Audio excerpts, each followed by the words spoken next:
Once a Raider, bruh, always a Raider, bruh. Shit simple as that. You look silver and black. Lot of bread invested in that O-line. Car insurance cost the arm and the leg to reach that goal line. It's go time.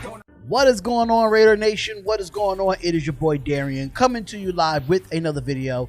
It is the Spotlight Raiders Talk. Shout out to all the subscribers that have subscribed to the YouTube page. If this is your first time ever being at our YouTube page, I would suggest that you subscribe and hit the bell button and get the latest news and all Raiders news. But we're back here with another Raiders video. In this video, we're going to be talking about the rumors that a lot of people, Raider Nation, has been talking about since Matthew Stafford said that he's going to part ways with the Detroit Lions, and NFL executives named the Raiders as one of the possible trade destinations for quarterback Matthew Stafford. Now, I know people might think like, oh, we're not going to go get Matthew Stafford, because I think we're not going to go get Matthew Stafford, but that's going to be after I read the article according to RaidersWire.com, and a lot of NFL executives saying like, oh, Matthew Stafford might be the possible trade clause, knowing that we do have Derek Carr that had a great year this year. So let's definitely get into what Raiders Wire had to say, and then I'm going to give my opinions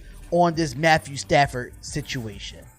Over the weekend, it was revealed that Tom Pelissaro of the NFL Network that the Lions and the quarterback Matthew Stafford had agreed to part ways this offseason. That sent the NFL into a tizzy as if possible destinations for the Pro Bowl quarterback, and it seems to be endless. Now, in a recent article by Jeremy Fowler, he broke down 9 possible landing spots for Stafford after talking to NFL executives and decision makers. The list included several obvious teams such as the Colts, 49ers, and Patriots. However, the Raiders was also mentioned in the piece by Fowler as the team could keep an eye out on. Here's what the senior writer at the site had to say about the possible trade. John Gruden has long been enamored by Matthew Stafford's arm. The Raiders like to insert themselves into a potential deal, and they want to be active. Clearly, the Raiders would stick with Derek Carr, who, like Stafford, signed his extension in 2017. But including Carr or Marcus Mariota in the deal would give the Detroit an option at the position. That's $17 million in the cap deficit, and it could be an issue.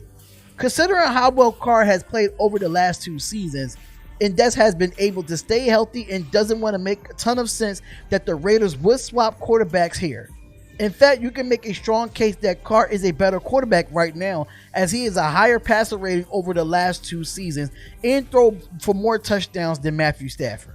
Stafford is more talented quarterback, but he just doesn't make sense for the Raiders to make a change at this point in time.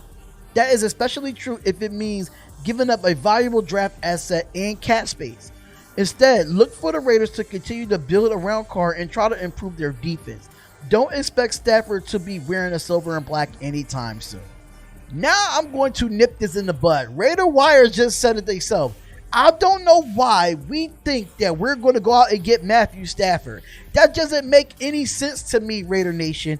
It doesn't make any sense because of the fact that the Raider Nation is pretty different. It's pretty different in some sorts. And you got to think about it like this. Derek Carr is having way better years than Matthew Stafford right now. Mariota is a great backup. Why we even entertain this in the first place?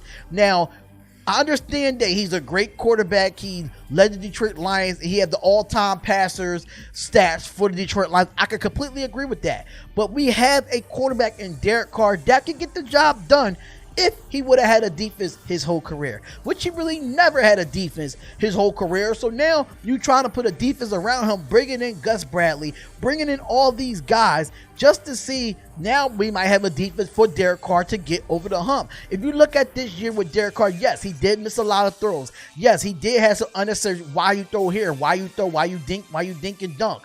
But at the same time, you got to look at the numbers. We still average 30 plus points per game damn near, and we didn't make the playoffs because our defense could not get other offenses off the field. So trying to even entertain Matthew Stafford, this is not even the case. We're not going to get Deshaun Watson either, and we're not going to go get Matthew Stafford. So I just wanted to nip that in the bud, y'all, just to let y'all know it's just not realistic for the Las Vegas Raiders to have Matthew Stafford wear that silver and black. So let me know what you think, Raider Nation. Let me know what you think. How do you feel about what Raiders Wire had to say and how these NFL executives had to say about being a trade destination for Matthew Stafford.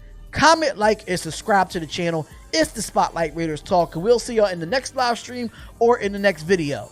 Peace. Once a Raider, bruh, always a Raider, bruh. Shit simple as that. You look silver and black. Lot of bread invested in that O-line. Car insurance cost the arm and the leg. You reach that goal line. It's go time.